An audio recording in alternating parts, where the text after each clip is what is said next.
So now on to our final session of the day, and I'm excited. I can't wait. The menu looks awesome. I'd like to introduce you now to registered dietitian Stephanie Gladman and wellness chef Geremy Capone. They are both part of the Cancer Rehabilitation and Survivorship program at Princess Margaret Cancer Centre in Toronto, and today they will share with us some nutritional tips and healthy eating practices that will help with some of the side effects of ovarian cancer and ovarian cancer treatment. Geremy will also be chefing up some great recipes for us today. So if you have any questions, you can pop them into the chat box and we will be answering those throughout the presentation. So welcome, Stephanie and Geremy. Thank you so much for having us. Yes, thank you so much. We've got a really lovely group of foods and ingredients on the menu today. So I am a registered dietitian. I work with clients and patients who have been post-treatment. And I talk a lot about the different side effects that can occur. So occasionally, after a pelvic radiation, people might experience loose stools, bowel obstructions, or diarrhea. And so today's ingredients and the recipes are actually really focused on managing these types of side effects. So without further ado, our first recipe is going to focus on fiber. So fiber is the part of the plant that is not digestible in the human body. And for those experiencing diarrhea, loose stool, it's really important to focus on the different types of fibers, and we're going to get into it. I'll highlight some of those main points as we work through this recipe.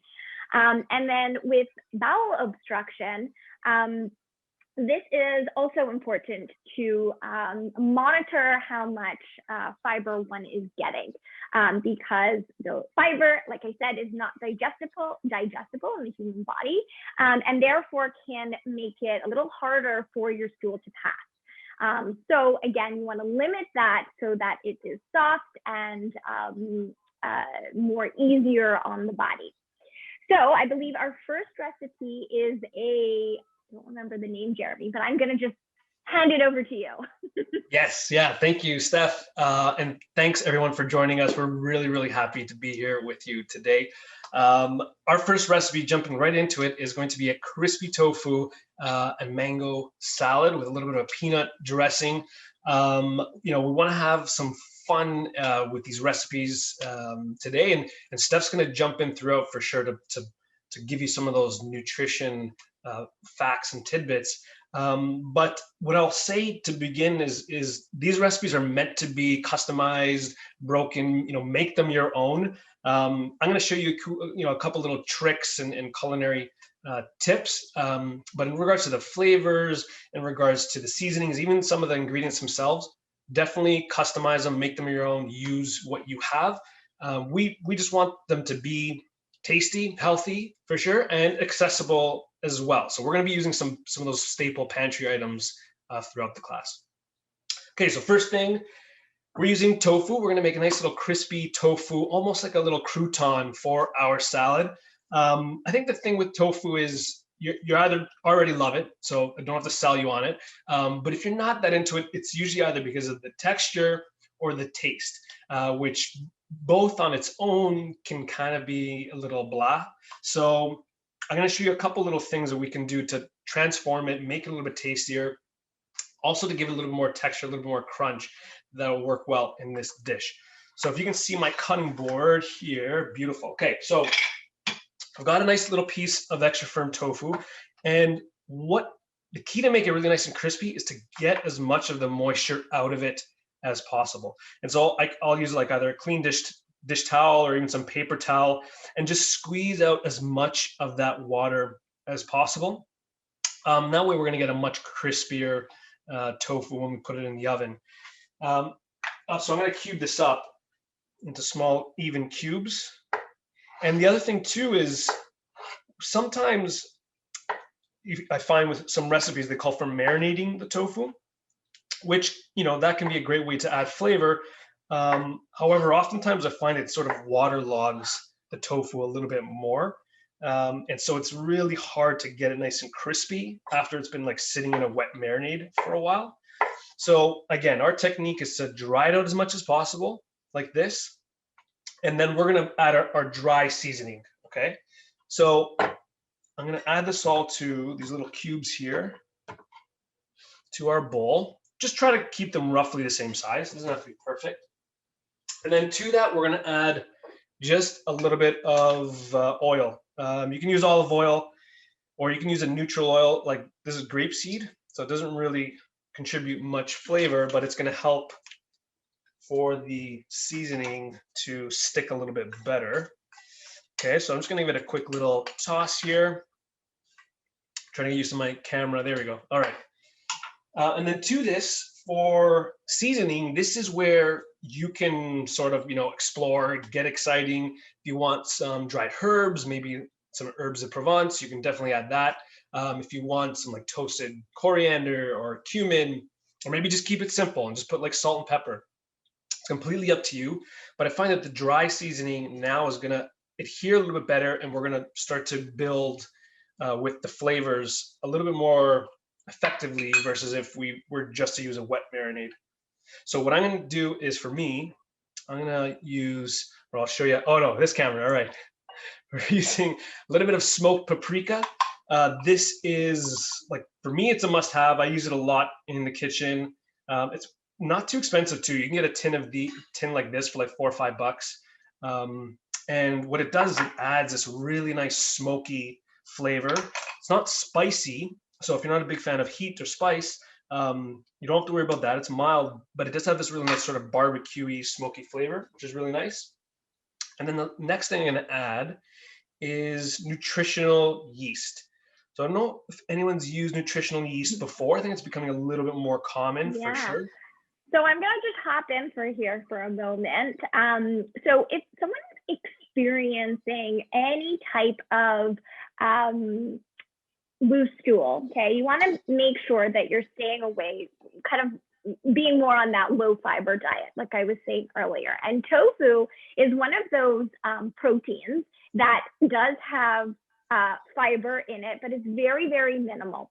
And so I always say to people, like, you are your best Sherlock Holmes or Nancy Drew, whatever you want to call, basically your own detective in determining what is best for you. So, you can always speak with your healthcare professional or your dietitian about which foods have lower amounts of fiber.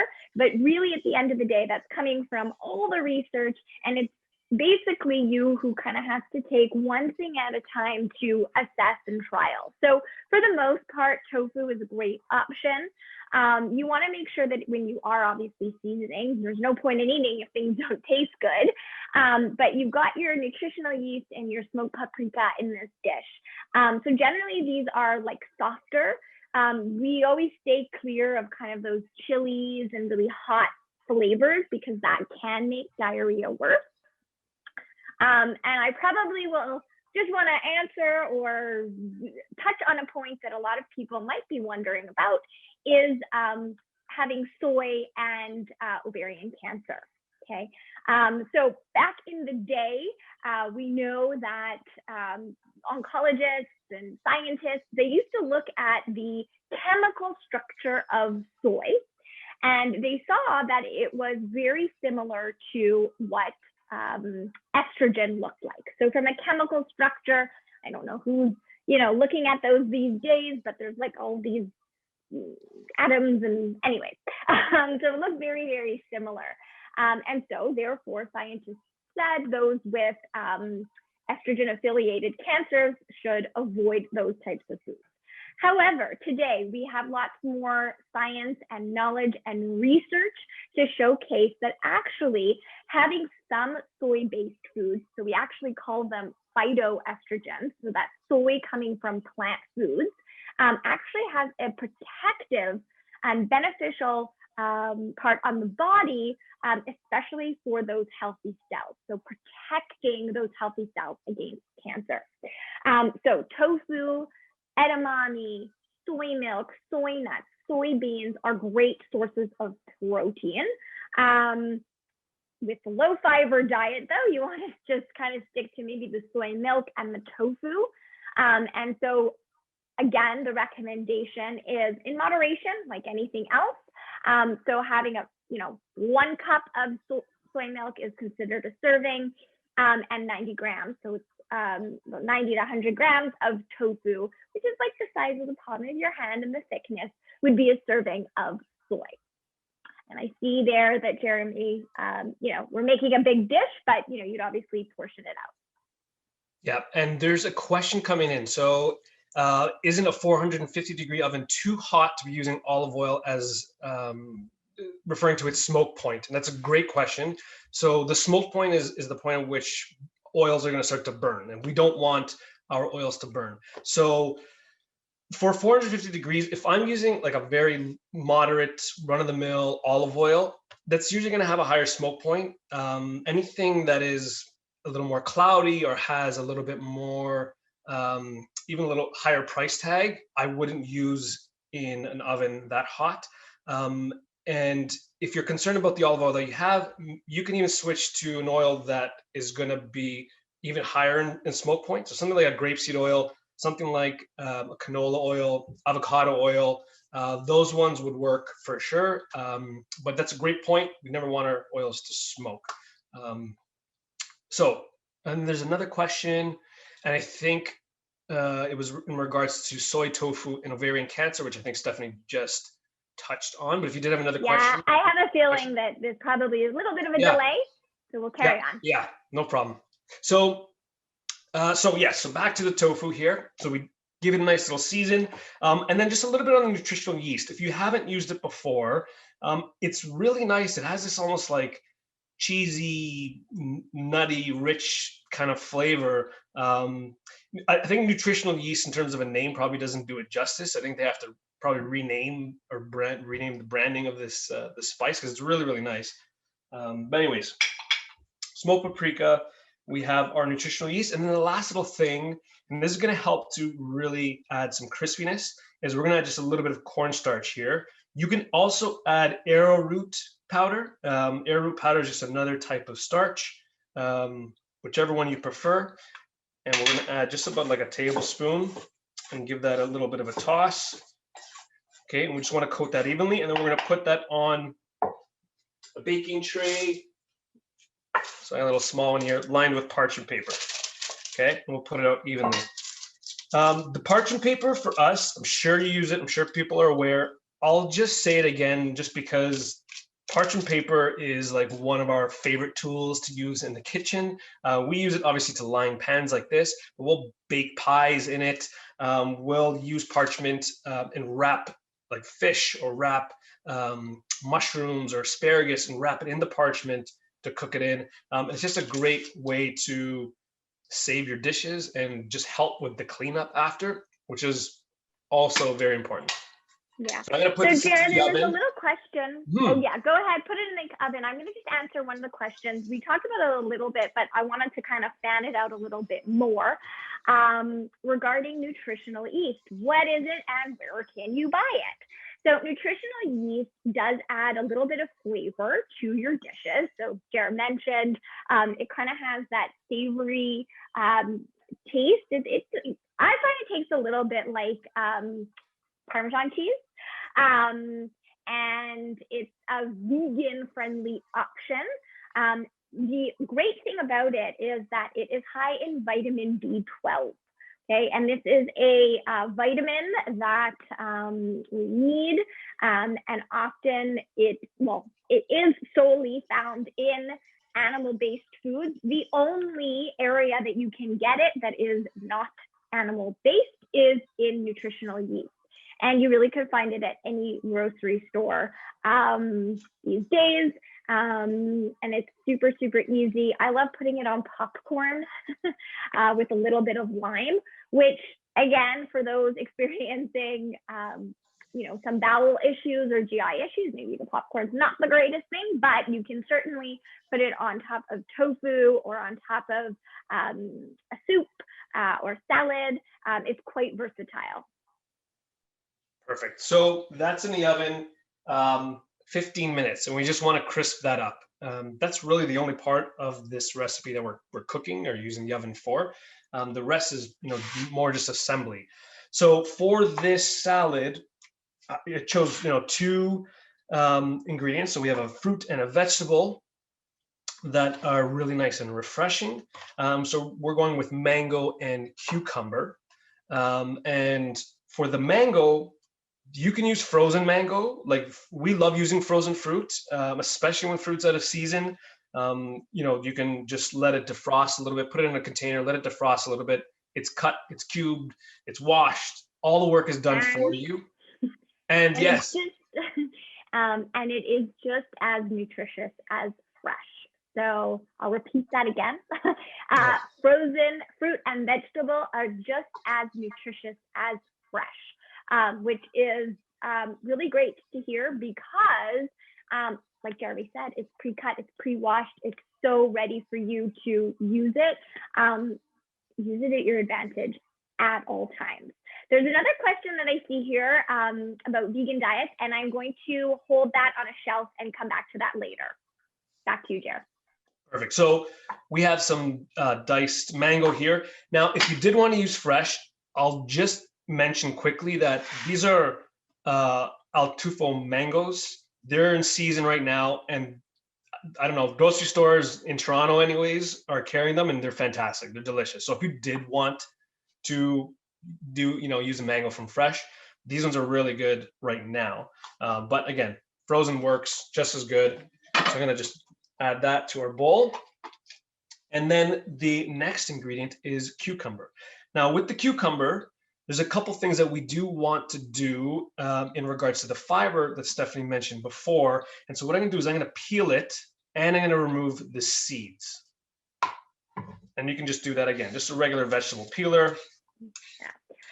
So I'm going to jump in here and talk a little bit more about that fiber. Okay, so for those experiencing loose stool, so let me back up. For many patients who received pelvic radiation, oftentimes they might experience diarrhea or loose stools for a short amount of time, but it actually it is known to be one of those late effects of treatment. And so as a result, it is important to look at the types of fiber that you are having. So there's two types. Well, there's actually more, but in big category, I don't have that much time today, is between soluble and insoluble fiber.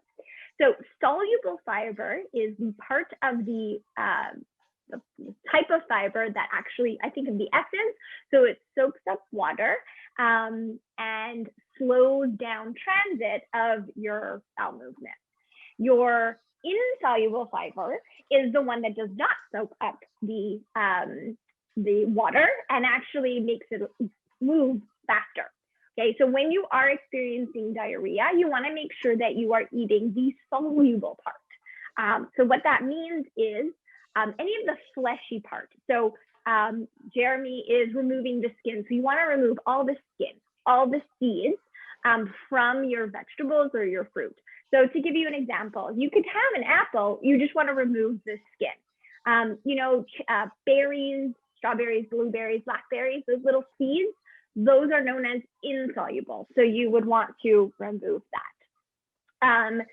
So again, a lot of times I get questions, well, fiber is really important in my diet. And, of course it is, and vegetables and fruits are very important. So I always tell people that we just have to be a little bit more cautious because of the perhaps the diarrhea you're experiencing, and just managing that a little bit better by removing the skin, removing those seeds. Oftentimes you want to cook the vegetables or the fruit because that makes the fiber a little bit less rough. And then the flip kind of question on that end is, again, sometimes people experience bowel obstructions, right? So this is basically that your poo cannot pass, but you want to keep it soft. So you do want to make sure that your adequately hydrated, but that you are not having a high fiber diet. Now, you would be told by your doctor, your healthcare team, whether you need to go on a low fiber diet. And generally speaking, that looks like 10 to 15 grams of fiber throughout your day. So I know many people are probably thinking like, oh my gosh, what do I do? That seems low. So in those cases, you probably would want to take a multivitamin as well to ensure that you're getting all the nutrients that you need. All right, Jared, that looks awesome. I love the cucumber. Yeah, so, and I'll just show you quick. So I think the peeler, everyone probably understands how to do that. And then in regards to the seeds, you can just, cut it in half to expose the seeds, and then just use a spoon and then just run down and kind of scrape those seeds out just like this. And that's, I find, sort of the easiest tool to get that done. So we'll discard the seeds, and I've diced this cucumber roughly about the same size as the mango. All right, and so I'm going to add, and this is just going to be some, really nice, refreshing, got the almost tart sweetness from the mango, some of that cucumber in there, really nice and refreshing. So the tofu is pretty much done. We have our veg ready. So the last thing that we're going to do is do a little dressing here. Now, again, you can keep this super simple, a little bit of maybe lime juice, a little bit of olive oil, salt and pepper. That would be wonderful. But I want to show you something a little different. Maybe you can save for some of the special occasions. And we're going to do a nice little peanut dressing. So for this, we're using smooth peanut butter. And we're going to go with about a tablespoon or two, depending on how much you like. I'm going to add just a little bit of soy sauce, about a tablespoon. And again, I didn't add any salt to anything yet, and this is where that salt is going to come from. And then we're going to add, to balance out that saltiness, we're going to add just a little bit of sweetness. This is optional, but this is a little bit of maple syrup, and you can add honey as well. And I do the same amount. So if I do a tablespoon of soy, then I'll do a tablespoon of the maple syrup in there. And then for some acidity, I'm going to add some lime juice. I'm just going to give it a nice little roll with the palm of my hand. And that will break the cells up and just make it a little bit easier to squeeze that juice out. And looking for about 2 tablespoons. Again, I'm not really measuring this. Like, this is, I think we've attached the measurements in the recipe, but this is, you can kind of do by eye. And if the dressing is a little too thick, you can just thin it out with a little bit more, even just water. You can add a little bit more lime juice, but if you want to just add water, you can do that as well. And if you find that it's too thin, then just add a little bit more of the peanut butter, which I'm actually going to do. So yeah, I'm just going to hop in here for a moment as Jared prepares the dressing. So again, this recipe is focusing on making sure for those who are experiencing diarrhea to have less fiber or the bowel obstruction. Okay, those are 2 side effects that we see often through ovarian cancers. And so again, nuts are one of those foods, so whatever kind, almonds, pistachios, cashews, Brazil nuts, all of those are high in fiber, okay? And it's really hard to kind of break that down. So you want to make sure that you're having, if you are having some sort of nut, that it is, in order to make sure it's a lower fiber, that you're having the nut butter. Okay, so that's why for this recipe, we've actually chosen to use that peanut butter option. Now, there was a question about people are experiencing the flip side and have constipation during their treatment. So again, this is something that you want to bring up with your healthcare team. At times, perhaps there's some sort of medications that they would want you to take. But if you are looking at foods, well, instead of taking off the peel and the seeds, you just leave that cucumber on. So all vegetables, all fruits, go ahead, have some of the highlights that I'm gonna, think of. So having beans, lentils, any type of, so like leaving the skin on any type of vegetable or fruit. What was I going to say? Oh, like prunes, prune juice, papaya. These are all really great foods specifically. And again, if you have any questions, I really encourage you to get a referral for a registered dietitian to really focus on that effect. Back to you, Jer.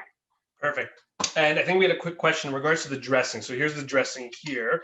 And so if there is a nut allergy, again, you can just leave that nut butter out, and I would just stick to these flavors. So you can even add, if it's just the peanuts, then even adding a little bit of sesame oil to this will give it that sort of really distinct, sort of nutty sesame flavor. If you want to remove all nuts and seeds altogether, then just stick with the soy, a little bit of the lime juice, a little bit of olive oil in that case. So the peanut butter is acting as the fat here. So when we're whisking it, it's creating this sort of emulsification, and we're going to get this really nice sort of creamy dressing, right? If I'm removing that fat, then just replace it with another fat. You can even probably add a little bit of avocado if the fiber isn't too high. I mean, you could just add a little bit, and that'll give it a nice creaminess. But otherwise, like an olive oil, sesame oil, and whisk that up, and you'll get a really nice creaminess as well. Okay, so dressing's done, the veg is prepped, and you can see on my cutting board our crispy tofu, really nice and crunchy. It wasn't that fast, like I had one already ready and done, but you can see how crispy and crunchy it is, really nice and golden brown.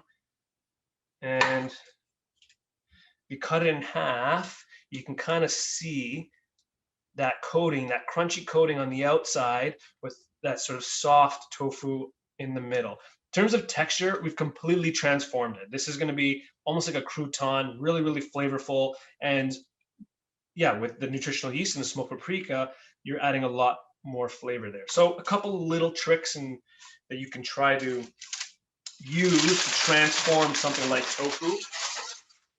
All right, and we're going to add that to the bowl here. So this is nice, really nice coming together. And I'm just going to toss this up. And if you wanted to add a herb, you can definitely add some cilantro, some parsley, if you have. It's not necessary. I have some mint here, which again, just sticking with that refreshing note. I think mint works really well with the cucumber and with the mango. If you have dried, you can definitely use dried herbs. Dried mint would work well in this case. So I'm just going to toss this up. Let's mix it together. I haven't added the dressing yet. You can definitely add it at this point. But what I'm going to do is we're just going to get a little chefy here, and we'll plate it nice. So we'll put some of the veg and really nice colors too, from the mango and the cucumber. And then we're going to take that peanut dressing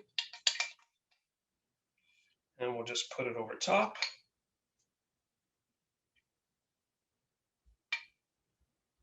And that should wrap it up for the first recipe. So there is the crispy tofu mango cucumber salad.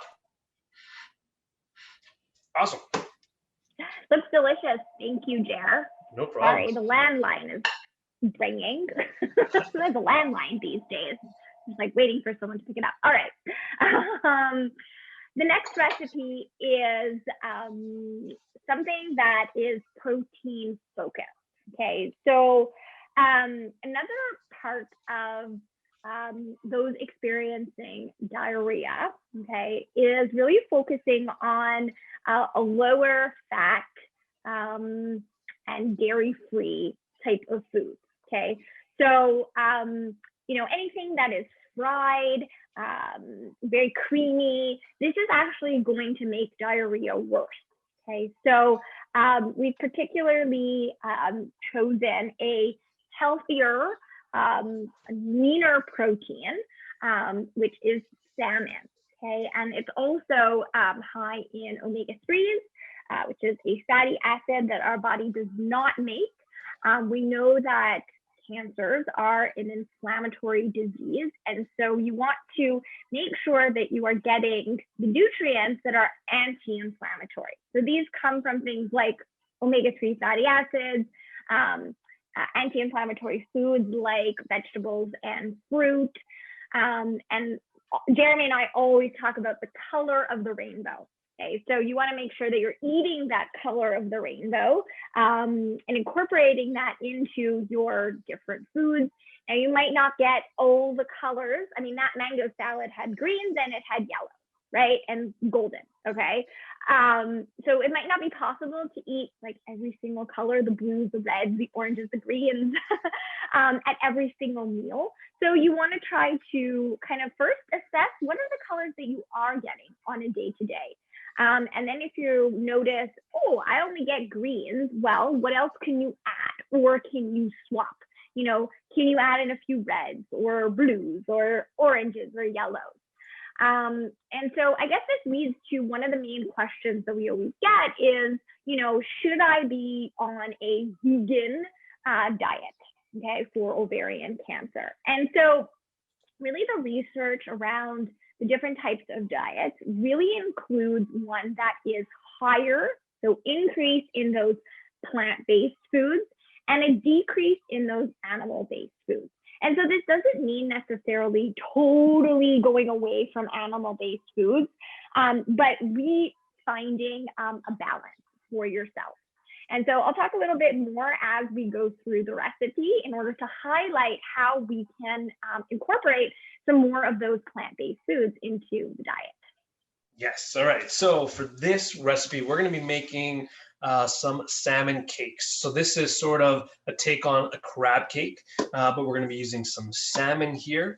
And we're going to be making these really nice little crispy patties, which are perfect to make in larger batches.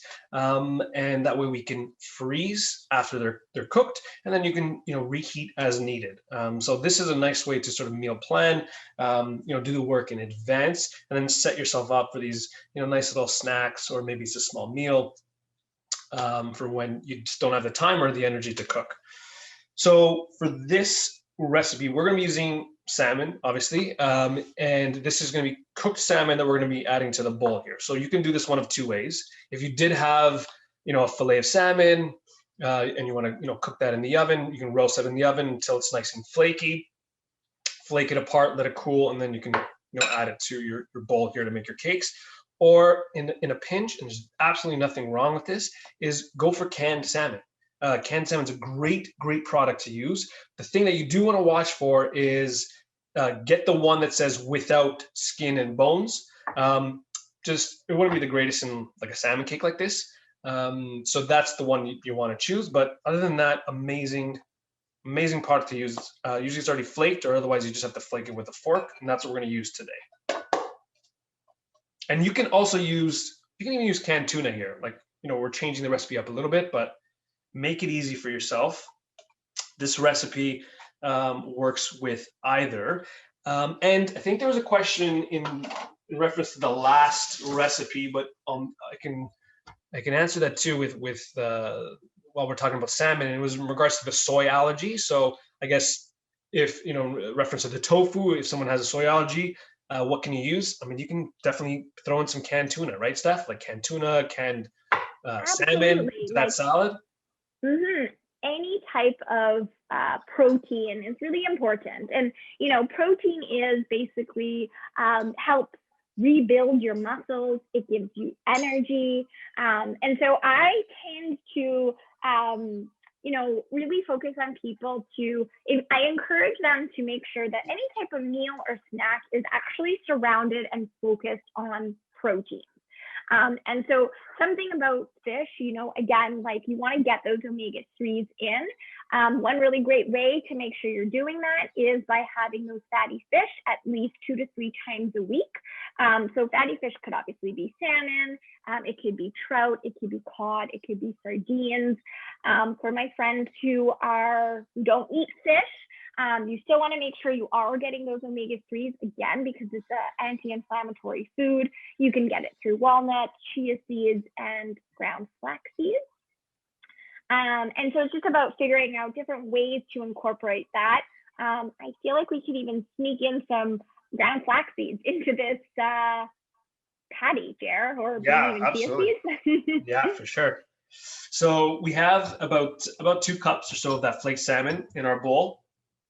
We're going to go ahead and crack 1 egg in there, and that's going to help to bind everything together. And we're going to add a little bit of yogurt. Now you can definitely add like a lactose-free yogurt if you're looking to, remove that lactose, but this is going to help to provide some moisture there. So about a 1/4 cup. And if you don't have yogurt, you can use mayo as well. You can definitely use mayonnaise in here as a swap. We're going to add some breadcrumb. So about 1/2 cup there. And then some fresh herbs. And again, the fresh herbs, this is in that flavor category. So if you have dried herbs, use dried herbs. If you don't have herbs, don't use herbs, and use maybe you have some some spices that you like instead. So this is more for flavor. And then lemon. So I'm going to use the juice and the zest from half a lemon. The zest is something that we don't use often. Sometimes, we even throw it out, but the outside of the lemon, of your limes, wash them really, really well. But that's where all those essential oils are. So try to get some in camera. So what I'm using is just a small, microplane rasp here. And we're going to remove that zest to give it a nice little punch of lemon flavor. And you're going to see throughout these recipes, I do use quite a bit of citrus. And there's a reason why. I mean, it has its own flavor, but the acidity from the citrus acts as a flavor enhancer. So it's the same thing that salt does. We think of salt, it's almost, we're using it everywhere, but salt is a flavor enhancer. So it's not actually adding flavor itself, but it's enhancing the flavor of whatever ingredients you're adding it to. And acidity does the same thing. So if you're adding a little bit of lemon juice to the salmon patty, you'll taste the lemon, but it's also going to make the parsley pop a little bit, even the salmon pop a little bit. It's going to make all those other ingredients sort of a little bit more vibrant, and just the flavor is going to be much more present. And then the last thing, so instead of salt, you can definitely add salt. Instead of salt, this is a little cheat. I usually keep this in emergency case scenarios. This is Old Bay. If you've ever made like crab cakes before, sometimes this is in it. And this is usually like paprika, maybe some mustard powder, garlic powder. It's got a few little spices, and then it does have salt. So if you're looking to remove salt and you don't want to add the salt, just add straight up paprika, garlic powder, dried mustard, whatever you want in terms of the flavor, and just a little bit in there. Beautiful. And we're going to mix this all together with a spoon first. This is one of those recipes that you're going to get a little messy. So you're going to have to jump in at one point. If you have helpers around the house, that would be a good time to call them in. All right, so we're going to mix it together. Now, again, if you're finding that the mixture is a little too wet, it's not coming together, when I pick up a little piece like this and form it into my hand, I should be able to create a little patty, right? So if I find, I'm going to make some room here. If I find that it's not coming together well, then add a little bit more breadcrumb to balance out that moisture. And then if it just feels a little too dry, then you can add a little bit of more moisture. So add a little bit more of your yogurt or mayonnaise or lemon juice. Yeah. All right, so I'm creating these little patties here like this. Yeah, and these, again, you could make these patties as big or small as you want, right? So, generally for a protein, you would want it the size of the palm of your hand, the thickness of your palm, as like a portion. But if you make them smaller here, you could have nice little bite-sized or bite-sized bites, and, put that on top of a salad or, with a dish. So that's always great. And so, again, just like recapping, for those experiencing diarrhea or looser stools, you want to stay away from high fat foods. Okay, so salmon is an awesome protein option. Although it has those omega-3 fatty acids, there's a lot of benefits to them. And it's not it's been shown that it hasn't been able to kind of really make that diarrhea worse. But other proteins that, you might think of incorporating. So we often use, I was going to say beans and lentils, but then I just caught myself.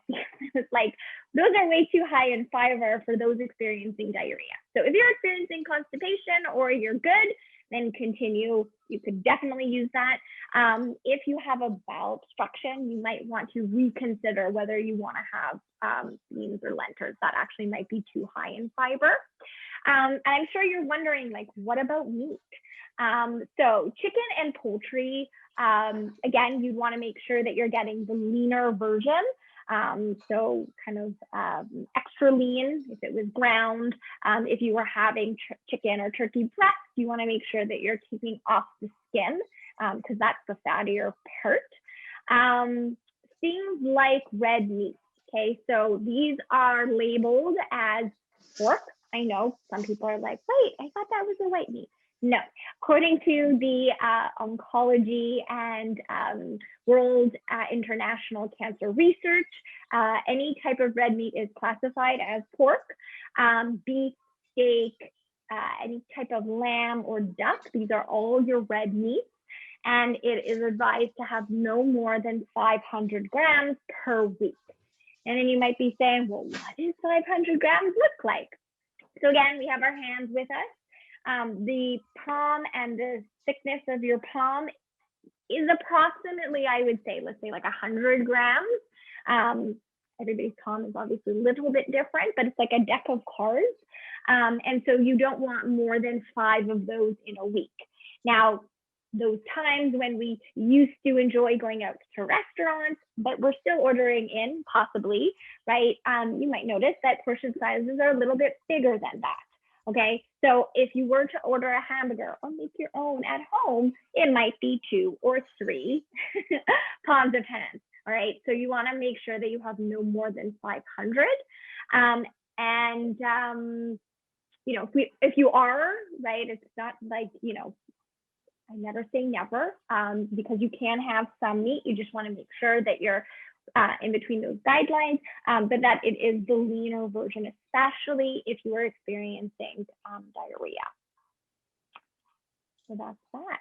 How are our fish cakes coming? They're in the oven, 400 degrees for this one, and the salmon's already cooked. So it's really about cooking the egg, which is raw, obviously, in there, and you want to make sure that they sort of stick together, bind together, and we're going to get a really nice golden brown color on top. So about 12, 15 minutes, just until you get that color. There was a question in regards to the binding. So can you use a non-carb to bind the salmon cakes? So non-carb, that would eliminate a lot of options. If you're just looking for a gluten-free option, you can definitely use like gluten-free oats, like an oat flour. That will help absorb a lot of the moisture. Something like it's going to have more fiber, but if you're okay, like Stephanie mentioned, if you had like an almond flour or like a chickpea flour, that would help absorb. But if you're looking for like no carb in terms of a binder, what I would do is, because it's that starch that absorbs moisture, right? Like even if you add like a little bit of flour or cornstarch, that's what's needed to absorb the moisture. Just add a little bit less liquid, and you should be able to come together. The egg itself is going to pull it together. It might just be a little bit on it won't be as crispy. That's about it. And yeah, forego the yogurt. Maybe don't even add the yogurt. Don't even add. Yeah, just add as little moisture as possible if you're gonna go no carb. And then I was going to add there regarding the yogurt. Okay, so for those experiencing diarrhea, I usually have my 3 rules. So enjoy soluble fiber. We talked about that in the first recipe. Have low fat and dairy free. Okay, so this actually leads us nicely into, oh no, we're not doing the second recipe just yet, right? Okay, well, foreshadowing, keeping everybody at their toes. But I do want to say that, you know, yogurt is dairy. And for some people who've had pelvic radiation, the lactase, which is an enzyme that breaks down lactose, which is lactose, not toast, toast, which is the sugar found in dairy, it could decrease, and therefore people might make diarrhea worse. So you can always enjoy like a dairy-free yogurt to include in certain recipes. But like Geremy said, it really, in this specific recipe, acts as a liquid. So you could just put water, right? If you are needing to really make something more dairy-free for yourself. Absolutely. So the crab cakes are in the oven, crisping up. They're delicious on their own. We're gonna add just a little topping for them. And so we're gonna make a quick little carrot pickle, which is much easier than it sounds. And this is sort of a fresh pickle. So we're not gonna be going through the process of canning and, you know, for shelf storage. This is gonna be something that you can store in the fridge and, you know, eat it within the next three to 4 days. So it's really easy. We're gonna be using carrot, carrots. And we've just peeled the outside, washed it and peeled it. And then take your vegetable peeler and continue to peel that carrot into these nice little strips, these nice little ribbons here. And what I like to do is just kind of turn the carrot as I peel. So get like a couple strips. So they're kind of the same size. And what we're doing is we're creating these nice little thin strips. Now, if you have really good knife skills and you want to like julienne this into nice little ribbons, absolutely. But if you want a nice little cheat, then the Y peeler, we call this a Y peeler, is really easy. So we're going to create these little carrot ribbons, and we're going to, you can do a few more. I'll be quick. Ger, I meant to tell you the other day I saw in the grocery store like frozen ribboned vegetables. So I bought these, but I saw zucchini without the skin. I don't know if I saw carrots, but there might have been squash. I don't know if you've seen those yet. I haven't, but ooh, I mean. Okay, good. I love bringing things for you. That's a great option. Yeah, I mean, the freezer aisle in terms of fruits and vegetables has come a long way. I know when I started cooking, it was, carrots, peas, and if you were lucky, you had carrots. You had all 3 together as a frozen vegetable, and it was amazing. But now, I mean, there's so many options. So we love using frozen. I know we keep plugging frozen fruits and vegetables, but we love using them. So carrot ribbons, and then what I did was I grated just a little bit of fresh ginger in there. Again, that's more for flavor, so it's optional. You can add, again, a little bit of dill, maybe you have some dill, or you want to add some, mustard, ground mustard or something to add flavor. It's completely up to you. So ginger, carrots, pretty simple 2 ingredients, and then just cover this with a little bit of vinegar. So the vinegar is up to you. I'm using apple cider vinegar.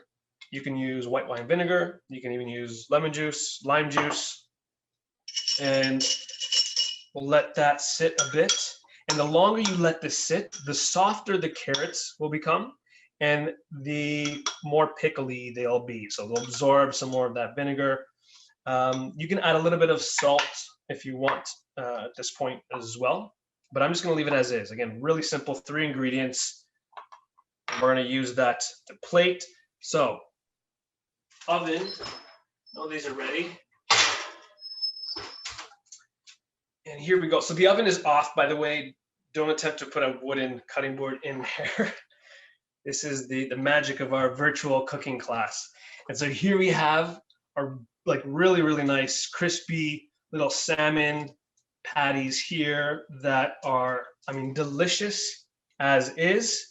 And again, I would freeze it at this point. So if you're making a big batch of them, freeze it at this point, and then you can just reheat in the oven as you needed. And then again, you can enjoy them. So we have our carrot pickle here.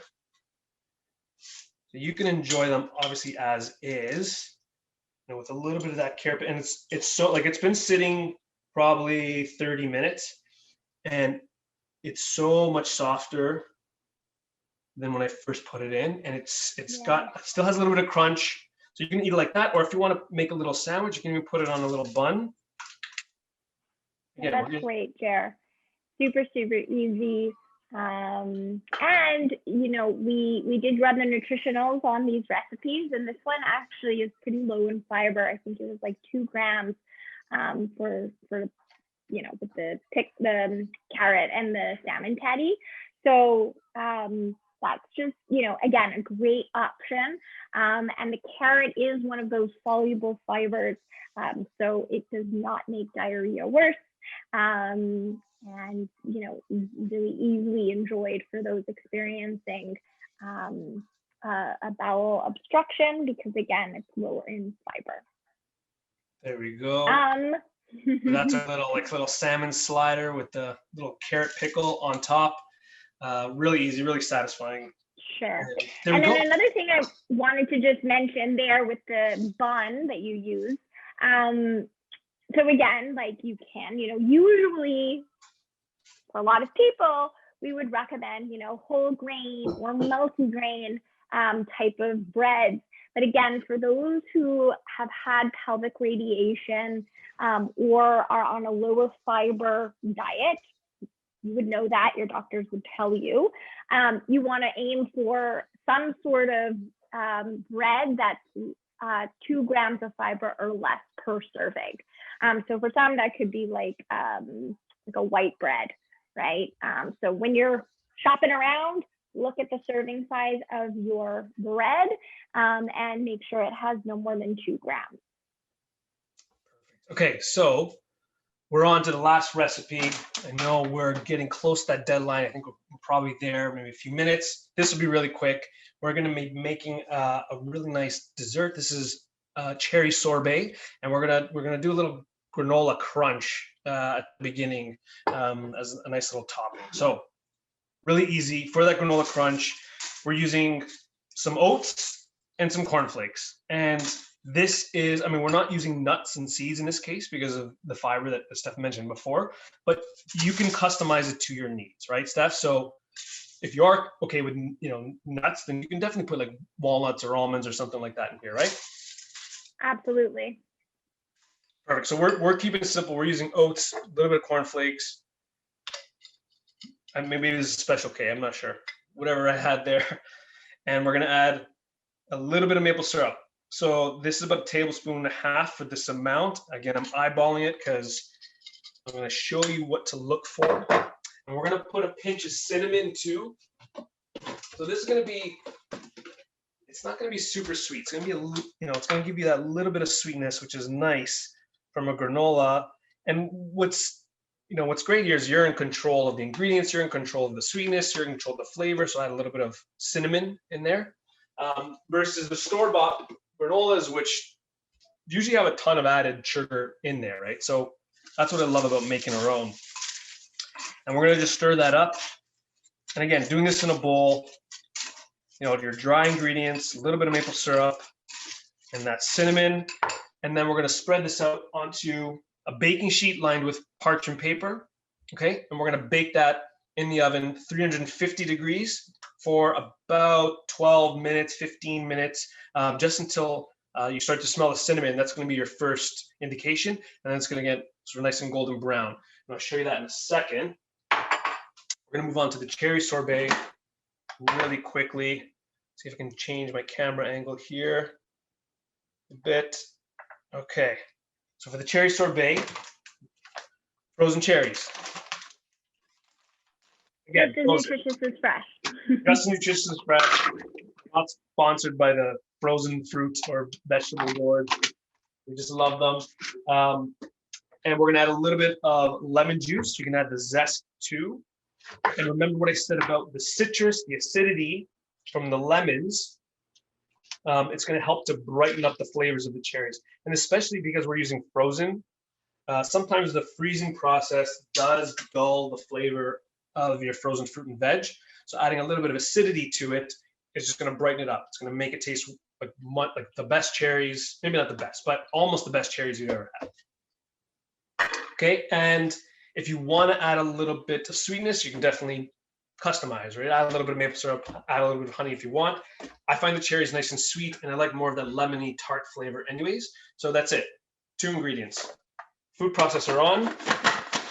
I'm going to mute my screen because this is going to get very loud.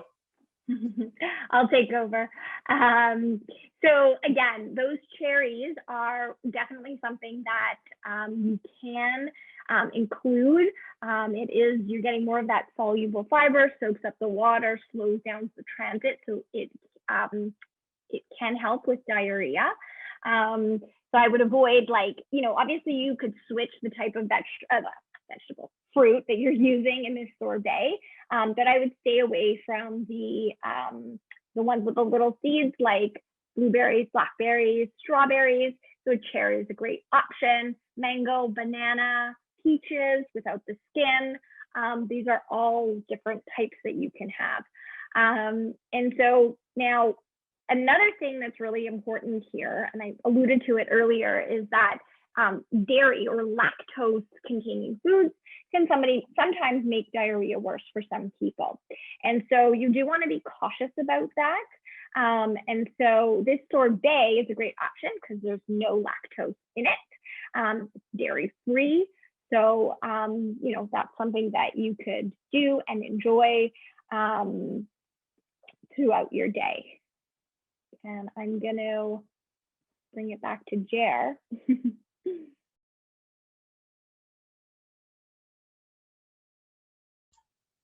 Okay, so I don't know if you caught that fancy camera angle on the sorbet there, but the key here is to try not to be tempted to add any extra liquid. So you saw it was really just a tablespoon of the lemon juice, and I'm just letting the frozen fruit break down until you have this really nice sorbet. And again, the texture of it, and you can stop it halfway through if you need to scrape down the sides, but the texture of it is like perfect, scoopable. I don't know if you can see creamy sorbet texture. Yeah, that's great. And if you did want it to firm up a little more, you can definitely do that in the freezer, like pop it in the freezer for like 10 minutes. I think that's great just like that.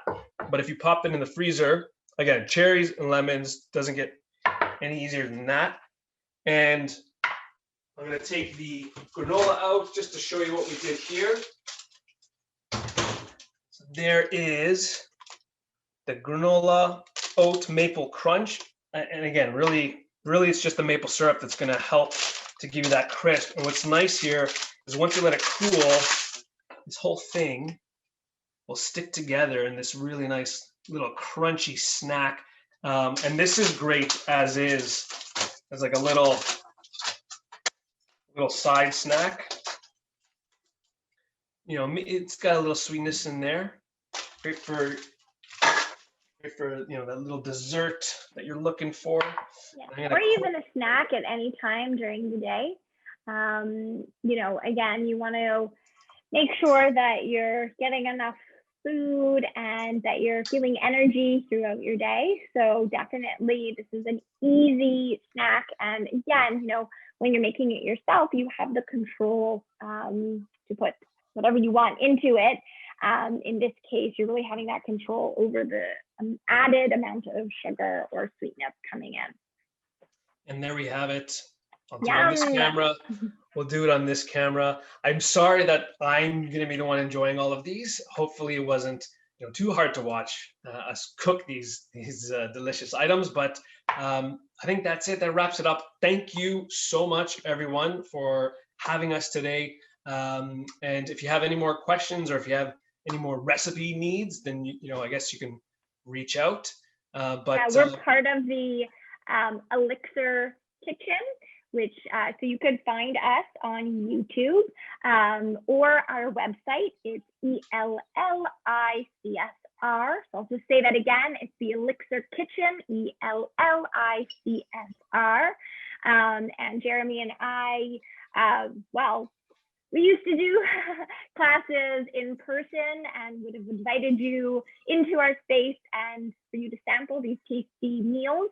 But now you'll have to do these recipes on your own as you learn from us virtually, and let us know how it is. Thank you so much, everybody.